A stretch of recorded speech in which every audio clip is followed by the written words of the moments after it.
रोशनपुर नाम के गांव में चंदा और शांति नाम की जिठानी और देवरानी रहती थी। चंदा का पति बहुत पैसे वाला था। उनके पास किसी भी चीज की कोई कमी नहीं थी और उसके विपरीत शांति का पति बहुत ही गरीब और नशेड़ी था।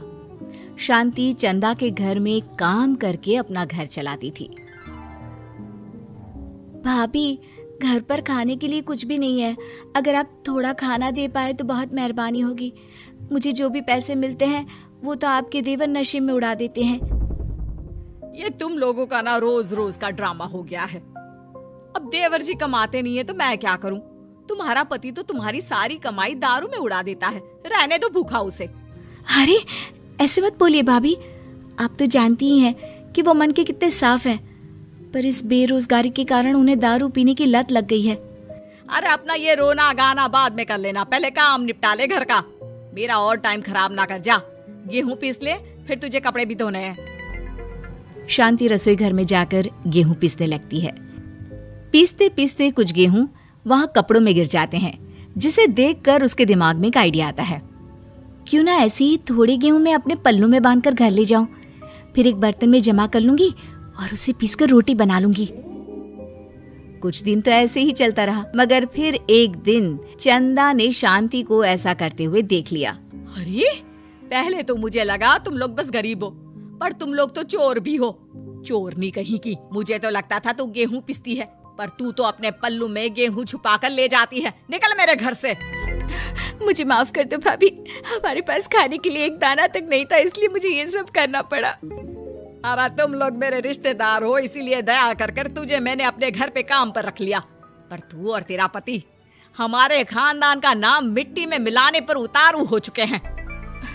आपको मुझे जितनी गालियां देनी है दीजिए, मारना है तो मार भी लीजिए भाभी, पर मुझे काम से मत निकालिए। परिवार की बात है, वरना कोई और ऐसा काम करता ना तो धक्के मार कर कब से घर का बाहर निकाल दिया होता। रोते रोते शांति अपने घर चली जाती है, जहाँ उसका नशेड़ी पति कहता है, अरे कहाँ रह गई थी कामचोर? इतनी देर क्यों कर दी? आज पैसे लाई कि आज भी खाली हाथ वापस आ गई है? अपने हाथ दिखा। जरूर पैसे छुपा लिए ताकि मैं दारू ना पी पाऊं। नहीं जी, मैं आपसे क्यों छुपाऊंगी, और अभी आप दारू पीने की बात कर रहे हैं, उसी कारण तो आज हम लोगों की ये हालत हो गई है। किसी काम की नहीं है तू, बिना मार खाए समझेगी नहीं। रख, अभी तेरे होश ठिकाने लगाता हूँ। रामलाल शांति को बहुत मारता है। शांति का मन दुखी हो जाता है और वो गांव के तालाब के पास के एक पेड़ के नीचे बैठकर फूट फूट कर रोने लगती है। मैंने कभी किसी का बुरा नहीं किया, फिर भी भगवान मेरे साथ ऐसा क्यों कर रहा है? मैं तो रामलाल जी की फिक्र करती हूँ, फिर भी उन्होंने मुझे इतना मारा। तभी उसे एक आवाज सुनाई देती है, रोने की कोई जरूरत नहीं है बेटी, चिंता क्यों करती हो? ये आवाज कहाँ से आ रही है? शांति अपने आसपास देखती है, उसे कोई नहीं दिखता। वो ऊपर देखती है, जहाँ उसे एक छोटी सी परी दिखती है। आप कौन है? आप तो कोई परी लगती हैं। हाँ बेटी, मैं इसी पेड़ पर रहती हूँ। मैंने तुम्हारी सारी बात सुनी, अब तुम्हें फिक्र करने की कोई जरूरत नहीं। अपनी आंखें बंद करो। शांति आंखें बंद करती है और जादुई परी अपनी छड़ी घुमाती है। उसकी छड़ी घुमाते ही पेड़ के सारे पत्ते सुनहरे रंग के हो जाते हैं। परी उनमें से एक पत्ता तोड़ लेती है और फिर से अपनी छड़ी घुमाती है, जिसके कारण सारे पत्ते पहले की तरह साधारण से दिखने लगते हैं। आंखें खोलो बेटा। लो, इस पत्ते को ले जाकर अपने तकिए के नीचे रख देना। ये तो एक साधारण पत्ता है, इससे क्या होगा? ठीक है, अगर आप कहती हैं तो मैं इसे रख लेती हूँ। शांति उस पत्ते को लेकर अपने घर जाती है और अपने कमरे में तकिए के नीचे रखकर सो जाती है। सपने में उसे वही पेड़ वाली जादुई परी दिखाई देती है। बोलो शांति, क्या चाहिए तुम्हें? मैं चाहती हूँ हम बहुत अमीर हो जाए और मेरे पति नशा करना छोड़ दें, उन्हें कोई काम भी मिल जाए। कल जब तुम सुबह नींद से जागोगी, तुम्हारी इच्छा पूरी हो गई होगी। अगली सुबह शांति नींद से जागती है। अपने आसपास का नजारा देखकर चौंक जाती है। उसके बिस्तर पर चारों तरफ सोने चांदी रखे हुए थे। हे भगवान, कहीं मैं सपना तो नहीं देख रही? इतना सारा सोना, वो भी मुझ गरीब के पास। रामलाल जी को बताती हूँ, वो बहुत खुश होंगे। शांति जैसे ही कमरे के बाहर जाती है, वो देखती है कि रामलाल सूट बूट पहने काम के लिए बाहर जा रहा होता है।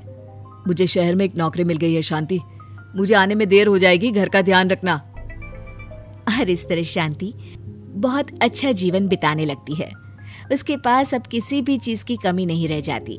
रातों रात शांति के पास आए इतने पैसों को देखकर उसकी जिठानी उससे पूछती है, अरे क्यों रे शांति, कहीं बड़ा हाथ मारा है क्या? अचानक तुम लोगों के पास इतना पैसा कैसे आ गया?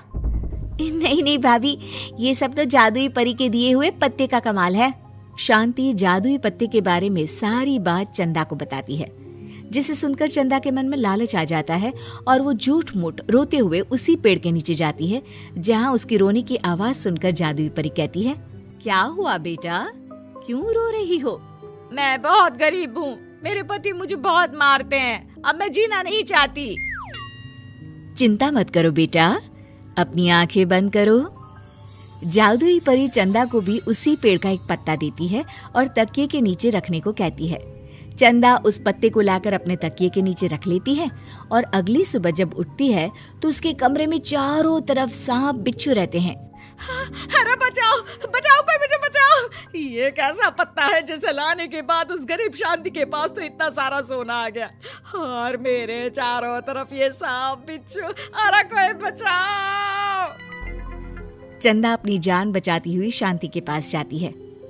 चलिए भाभी, मुझे लगता है आपके घर में सांप बिच्छू को बस जादुई परी ही हटा सकती है। दोनों मिलकर जादुई परी के पास जाते हैं। ये सब तुम्हारे बुरे इरादों का नतीजा है चंदा। तुम झूठ मूठ बस पैसे के लालच के कारण यहाँ आकर रो रही थी, इसीलिए तुम्हें जादुई पत्ते ने उसकी सजा दी। अरे मुझे माफ कर दीजिए जादुई परी, मेरे मन में लालच आ गया था। अरे शांति, तुम भी मुझे माफ कर दो, मैंने तुम्हारे साथ बहुत गलत किया है, फिर भी तुम मेरी मदद के लिए आई। चंदा को अपनी गलती का एहसास हो जाता है, इसलिए जादुई परी उसके घर से सारे सांप बिच्छू को गायब कर देती है। चंदा और शांति आपस में मिलजुल कर रहने लगती हैं।